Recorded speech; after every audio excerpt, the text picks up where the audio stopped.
নমস্কার বন্ধুরা, আমি অর্চনা। তো আজকে আমি নিয়ে এসেছি সিম ভর্তা রেসিপি। এইভাবে একবার সিম ভর্তা রেসিপি করে দেখবেন, শীতের দুপুরে গরম ভাতের সঙ্গে একেবারে জমে যাবে। তো চলুন দেখে নেওয়া যাক আমি কিভাবে এই সিম ভর্তা রেসিপি তৈরি করি। এখানে নিয়েছি 250 গ্রাম সিম। সিমগুলো এরপর কেটে নিচ্ছি, আর এই যে দু সাইডে সুতোর মতো অংশগুলো আছে এগুলো ফেলে দিচ্ছি।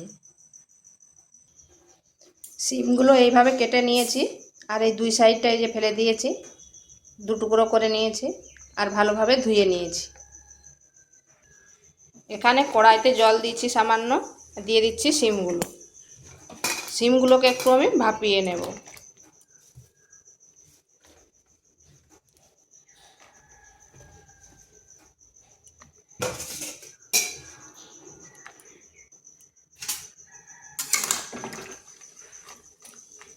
সিমগুলোকে এইভাবে নেড়ে নেড়ে ভালোভাবে ভাপিয়ে নিচ্ছি, আর এই জলটা আমি এই উনুনের মধ্যে শুকনো করে নেব।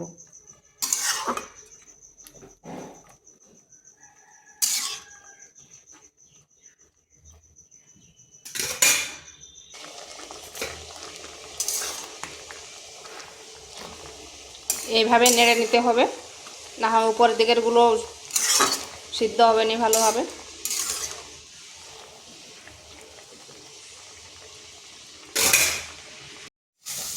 এইভাবে নেড়ে নেড়ে সিমটাকে পুরো শুকনো করে নিচ্ছি। এটা শুকনো হয়ে গেছে, এরপর নামিয়ে নিচ্ছি। এখানে একটা মিক্সিং বোল নিয়েছি,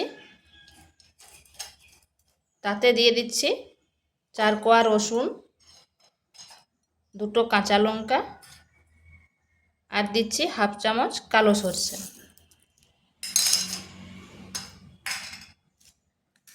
আর এখানে দিয়ে দিচ্ছি যে সিমগুলো ভাপিয়ে রেখেছিলাম সেই সিমগুলো।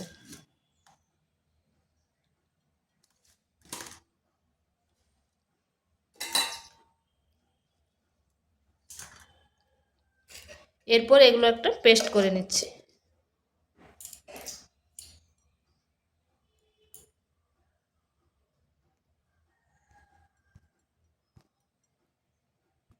এটার পেস্টটা হয়ে গেছে, এভাবে পেস্টটা হবে। এখানে কড়াই বসিয়েছি আর দিচ্ছি সরষের তেল। এই রান্নাটা অবশ্যই সরষের তেলে রান্না করার চেষ্টা করবেন, তাতে টেস্টটা কিন্তু দ্বিগুণ বেড়ে যাবে।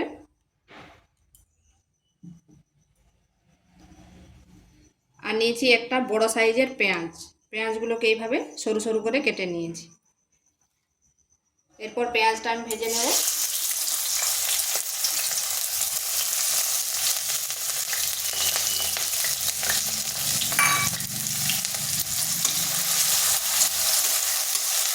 মিডিয়াম আছে, পেঁয়াজটা কিন্তু লাল লাল করে ভেজে নিতে হবে।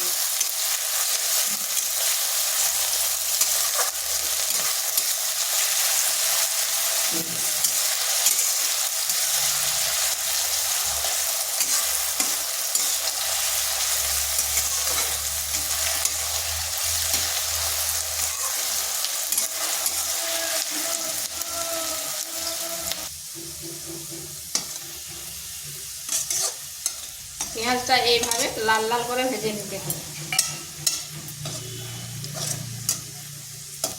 এটা হয়ে গেছে, এরপর তুলে নিচ্ছি।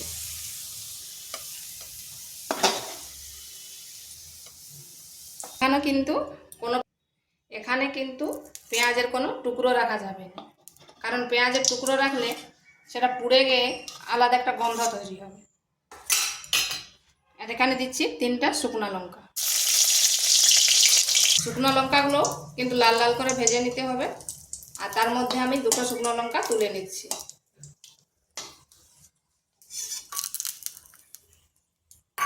এরপর আঁচটা স্লো করে ওই আঁচের মধ্যে দিয়ে দিচ্ছি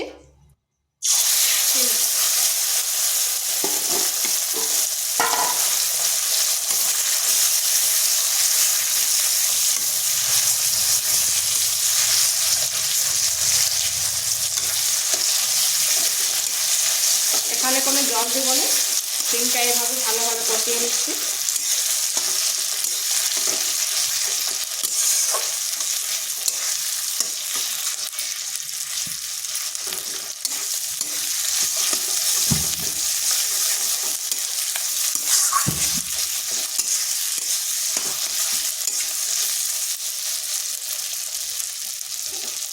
এখানে দিচ্ছি পরিমাণ মতো লবণ।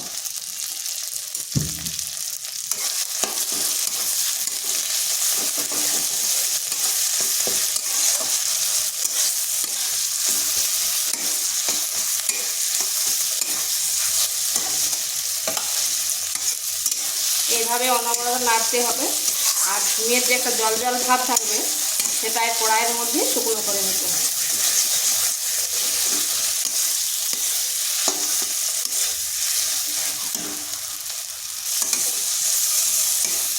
দেখুন আমার কড়াই থেকে ছেড়ে গেছে আর জল জল ভাবটাও শুকনো হয়ে গেছে আর সিমের পরিমাণটাও দেখুন কমে গেছে। এরপর এখানে দিয়ে দিচ্ছি ভেজে রাখা পেঁয়াজগুলো।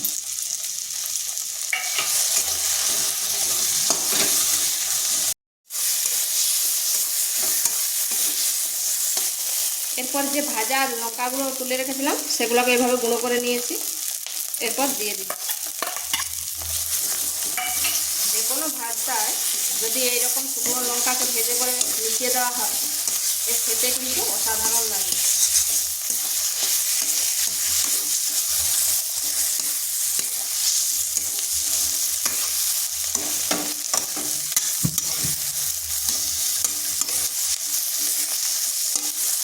এটা আমার হয়ে গেছে, এরপর নামিয়ে নিচ্ছি। তো ভিডিওটা ভালো লাগলে লাইক শেয়ার কমেন্ট অবশ্যই করবেন আর নিত্য নতুন রেসিপি পাওয়ার জন্য চ্যানেলটিকে সাবস্ক্রাইব করবেন।